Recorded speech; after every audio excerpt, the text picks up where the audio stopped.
Nous sommes en train de les restaurer. En plus, nous faisons en sorte que le processus de dépense de nos derniers soit transparent du début à la fin.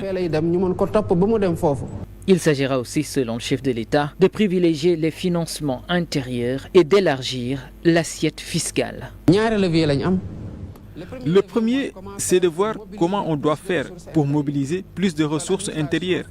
Et ça, c'est le rôle de l'administration fiscale et douanière. On ne peut pas être dans un pays où une partie paie des impôts au détriment de l'autre. Bien que le pays ne soit pas au meilleur de ses performances économiques, le président assure que son gouvernement fera le nécessaire pour donner un nouveau souffle à l'économie du pays, dans la responsabilité et la transparence.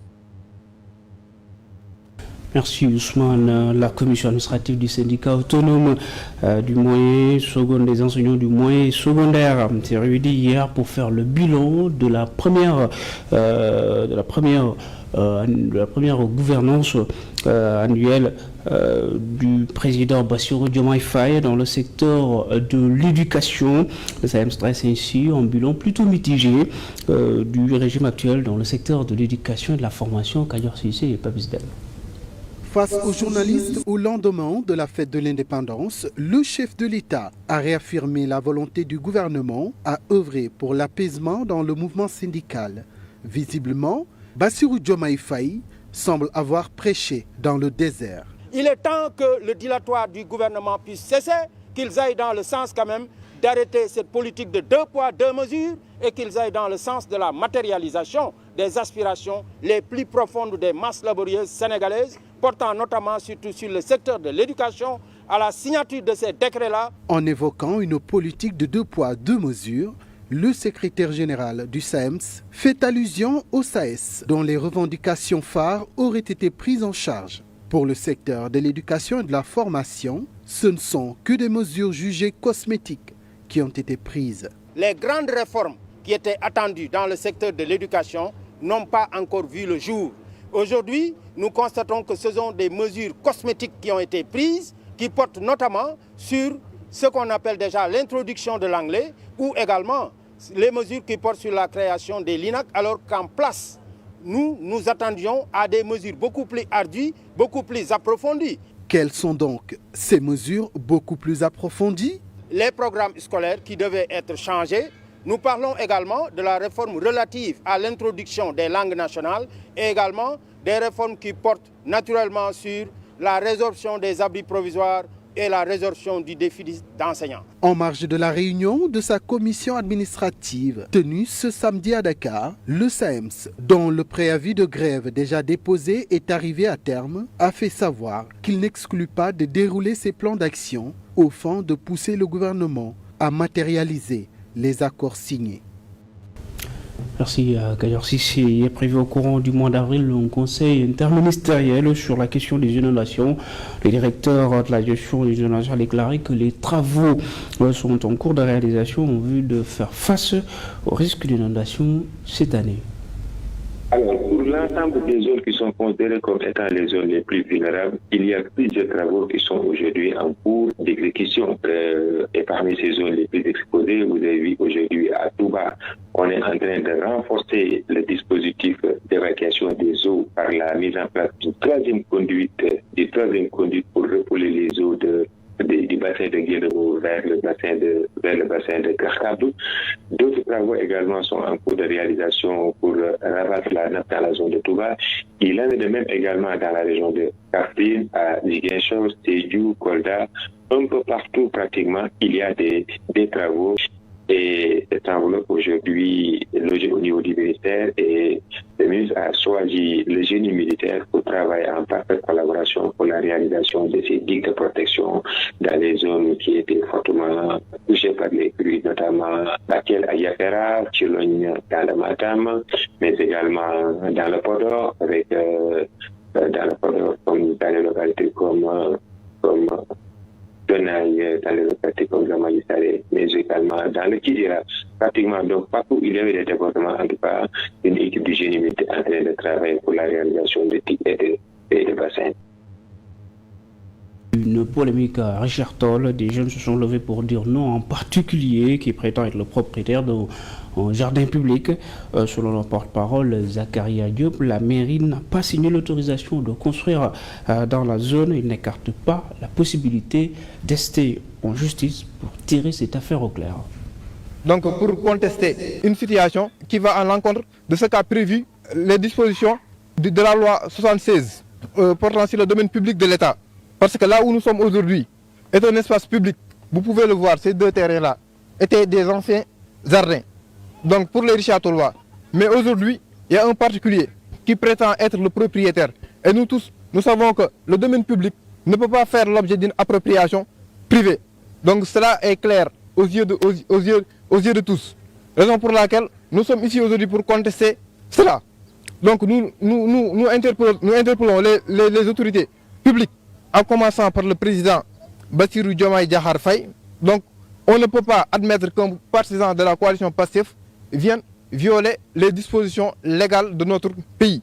D'après nos informations, la mairie n'a pas signé l'autorisation de construction. Nous interpellons les autorités locales telles que le préfet et le maire de notre localité, ainsi qu'à la population richard tolloise à venir porter ce combat. Donc on a prévu de discuter avec les autorités locales, mais au-delà de ça, si on n'aura pas gain de cause, nous n'hésiterons pas aussi à intenter des actions à justice. On revient à Dakar avec les incendies déclarés à Sandaga après 2022 et avril 2024. Un nouvel incendie est survenu hier soir au marché Sandaga, situé au centre-ville de Dakar. Selon nos informations, c'est la boutique du commerçant Mortal Sandaga qui a été principalement touchée. Les premières images montrent l'étendue de la catastrophe. Informés du sinistre, les sapeurs-pompiers sont arrivés sur le lieu pour lutter contre les flammes qui ont également touché des immeubles mitoyens. Ces images diffusées sur les réseaux sociaux témoignent de l'ampleur de cet incendie dont l'origine n'est pas encore déterminée.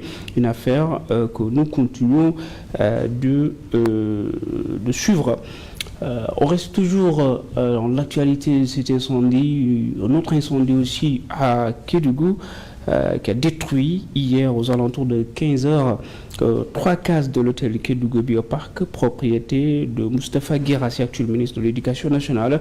L'information a été confirmée par Mohamed Babo Touré, l'un des responsables de l'établissement. Selon ce dernier, un feu d'origine encore inconnue a ravagé 3 cases de l'hôtel situé dans le village de Kenyoto, emportant tout le matériel à l'intérieur. Bien qu'aucune victime humaine n'ait été déclarée, les pertes matérielles sont estimées à plus de 20 millions de francs CFA. Aussitôt informés, les employés de l'hôtel ont alerté la brigade régionale des sapeurs-pompiers qui se sont rapidement déployés sur place pour évaluer l'étendue des dégâts. Les causes exactes du sinistre restent à déterminer. Une enquête ouverte pour élucider les circonstances de cet incendie. On part à Thiès avec le village de Nanknar, situé dans le département de Tivaouane, a célébré la première édition de son gamou annuel. Cet événement réuni de nombreuses autorités locales de plusieurs villages, notamment la sous-région.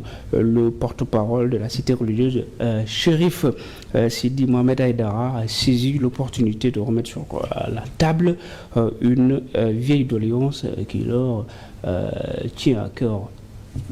dëkk bi bëri na jafe-jafe doy na sëkk ñu mën ci citer benn boo xamante ne bii ni su ko état bi saafara na mën naa wax 80 wala 70% jafe-jafe dëkk bi muy piste latérique bii ngeen jaar bi ngeen di ñëw mu nekk une vieille doléance boo xamante ne bii ni nguur yi fi jógee. On s'en excuse de cet élément en wolof. On va revenir sur ça dans nos prochaines éditions. On poursuit, on le disait dans les titres, avec un nouvel ouvrage, Wade, 1001 vies, le journaliste et éditeur Alissa Madiabadian qui dresse le portrait de l'ancien président Abdoulaye Wade sur 440 pages. pages entre confidences, faits historiques, analyses, anecdotes. L'auteur invite à redécouvrir Maître Abdoulaye Wade, troisième président de la République du Sénégal. La cérémonie et dédicace a réuni plusieurs personnalités politiques. Papa Bandagaye. Abdoulaye Wade, son rapport à Dieu et à la mort. Le 16 novembre 2006, M. Lamine Niasse, pour présenter ses condoléances après le rappel à Dieu de El Hadj Ibrahima Niasse, Khalif de Léona Niassène. Wade, 1001 vies, c'est le titre de l'ouvrage récemment publié par le journaliste Madiambal Diagne. À mi-chemin entre l'essai et la biographie, ce livre retrace le parcours exceptionnel de Maître Abdoulaye Wade, ancien président de la République du Sénégal. À travers ces pages, l'auteur ambitionne de faire mieux connaître cet homme aux multiples facettes. Je dirais, heureux comme qui témoigne sur son mentor. Je vais m'appesantir sur une dimension très humaine du président Wade. C'est sa générosité, son ouverture d'esprit, sa disponibilité et sa grande mansuétude. Dans ce livre, nous avons recueilli plus de 76 témoignages de personnes qui lui sont très proches. Un ouvrage qui tombe à point nommé selon le professeur Ismaïla Madior Fall, chargé de la présentation du livre. Il y a beaucoup d'enseignements. Il y a des leçons de vie qui peuvent être tirées de cet ouvrage. Des enseignements politiques qui transcendent les échelles viagères et s'inscrivent dans la perspective intemporelle de l'histoire. Il y a des leçons sur la grandeur et la précarité des destins politiques. Dans le temps... La cérémonie de dédicace a réuni de nombreuses personnalités du monde politique, parmi lesquelles Amadou Ba, ancien directeur général des impôts et domaines, sous la présidence de Wade. Ce dernier a livré un témoignage émouvant à l'égard de celui qu'il considère comme un homme d'État visionnaire. Wade a fait confiance à mon ministre. Il m'a nommé à cette prestigieuse fonction sans me connaître, sans chercher à me voir, sans chercher à me rencontrer. Où j'avais la charge d'expliquer la stratégie fiscale à venir du pays, eh bien c'est ce code général des impôts qui régit jusqu'au moment où je vous parle les activités fiscales du Sénégal. Avec Wade, 1001 vies, publié aux éditions L'Harmattan, Madiambal Diagne offre bien plus qu'un simple récit, un regard intime et documenté sur une figure majeure de l'histoire politique sénégalaise. 1001 vies, un portrait dressé par l'éditorialiste Madiambal Diagne, à qui on souhaite une longue vie. On poursuit avec le SYNPICS, le syndicat des professionnels de l'information et de la communication du Sénégal. Alors, nouveau secrétaire général, il a été élu hier lors de la 11e assemblée générale tenue à la maison de la presse Babacar Touré.